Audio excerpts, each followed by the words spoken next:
thanks to Michelle, who the book is dedicated to, for putting up with all the crap that went into creating this.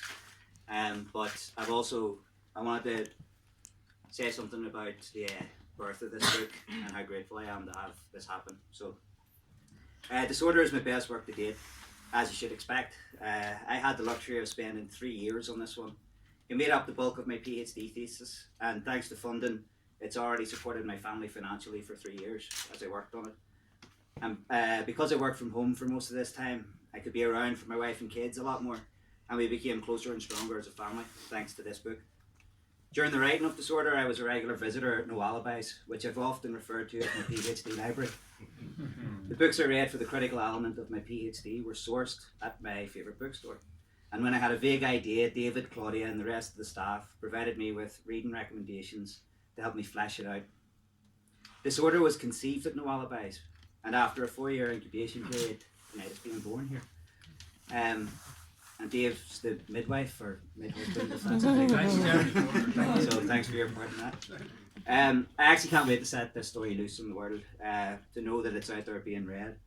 And if it wasn't for David, that may not have happened this year, or next year, or maybe not even the year after that. So thank you to David for taking this chance. Not even 2 months have passed since the No Ireland Crime Fiction Festival took the Europa by storm. And here he goes again with a new venture and a new triumph. Because that's what people like David Torrance do. They get stuff done, and they get it done right. And when you hold your copy of Disorder in your hands, when you flip open the French fold cover and smell the high quality ink and paper, you'll see that for yourself. He's taken a somewhat ugly manuscript and produced this, the offspring of a pulp and noir reading education, dressed in its Sunday best. I hope this isn't a fur coat and no knickers situation, unless that's something you're into. But for once, I'm actually confident about a book I've written, and I like it.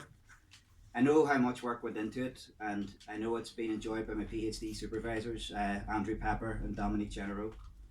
And it was given the nod by the examiners, Glenn Patterson and Owen McNamee. In this crowd, I don't need to tell you how much of an honour that is. The novel is truly the overachiever of my modest canon, and I hope it continues to overachieve, because it's what this new venture deserves. No Alibis Press. Thank you all who've shown even the slightest interest in the novel and for being part of a major plot point in the comedy of errors that has been my writing life. And the small clutch of agents and publishers who had the opportunity to publish Disorder but passed, especially those who told me that noir is a dead genre. You missed out. The thing about noir is it wants you to think it's dead, just so it can spring back to life and take one more swing at you. There's nothing more noir than impending doom. But be warned, noir is the genre you never saw coming. Noir is dead. Long live noir. Hey.